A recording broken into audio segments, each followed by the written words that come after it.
문재인 전 대통령이 조국 전 법무부 장관의 2심 재판부에 유재수 감찰 무마 혐의가 무죄라고 생각한다는 취지의 의견서를 제출했습니다. 조국 전 장관이 유죄 판결을 1심에서 받은 대목이 있는데 그게 유재수 감찰 무마 사건입니다. 네. 오래돼서 기억 못하시는 분들 위해서 잠깐 요약하면 간단한 사건이에요. 조국 민정수석 시절에 당시 금융위 정책국장이었던 유재수 전 국장이 금품수수 혐의가 있어서 감찰을 하다가 어떤 시점에 더 이상 연락이 되지 않고 그리고 사표 받는 것으로 이 사안을 종결 처리했어요. 왜냐하면 강제수사권이 없기 때문에. 그래서 감찰 중단이 된 거거든요. 사표를 받은 것으로 징계를 한 거죠. 근데 이게 직권남용 권리행사 방해죄에 해당된다는 거예요. 이거 사실 적용하기 굉장히 어려운 건데 무슨 말이냐면 감찰 반원이 있었을 거 아니에요. 민정수석 아래. 반원은 예를 들면 수사 의뢰를 해야 한다라는 견해를 가지고 있었는데 민정수석이 불법적으로 수사 의뢰를 못하겠다. 그런데 수사 의뢰를 못하게 하는 것은 자기 권한을 넘어선 거죠. 직권을 남용한 것이다. 네. 그래서 감찰 반원의 수사 의뢰라는 권리의 행사를 방해했다. 이런 거예요. 말하자면. 그거를 유죄를 낸 건데 이게 황당한 판결이라고 법조인들은 얘기하거든요. 왜냐? 감찰을 시작하고 진행하고 끝내는 권한은 오로지 민정수석에게 있는 겁니다. 감찰 반원에게 있는 게 아니에요. 그러니까 민정수석은 자기 권한을 적법하게 행사했는데 시작, 진행, 종료 다 민정수석의 권한이기 때문에 네. 감찰 반원에게는 그런 권한이 없어요. 그러니까 막을 권리 행사가 없는 거죠. 아예. 감찰 반원에게 민정수석과 같은 그런 권한이 있어야 그걸 막든 말든 할 거 아닙니까? 감찰 반원에게는 그런 권한 자체가 없어요. 그래서 감찰 반원에게 그런 권한이 없는데 어떻게 그 권리 행사를 막을 수 있냐? 애초부터 권한이 없는데 말도 안 된다. 이게 이제 법조인들의 평가였는데 근데 왜 문재인 전 대통령에게 의견서를 받았냐? 이 문재인 전 대통령이 대통령 비서실 직제 자체를 만든 사람입니다.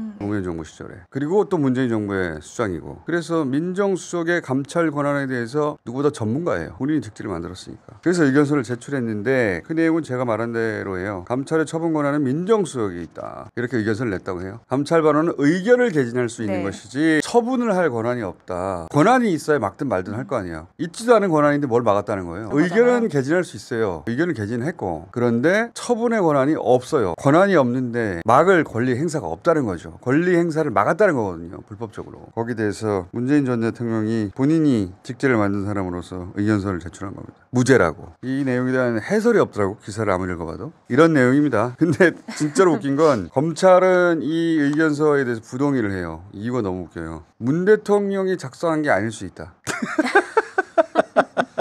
뭐 의견서를 뭐 위조했다는 건가? 그런 이유로 부동의했습니다. 그래서 판사가 그러면 거기 관해서 의견서를 내라고 했다고 하네요. 어제 코미 같은 재판 현장이었습니다.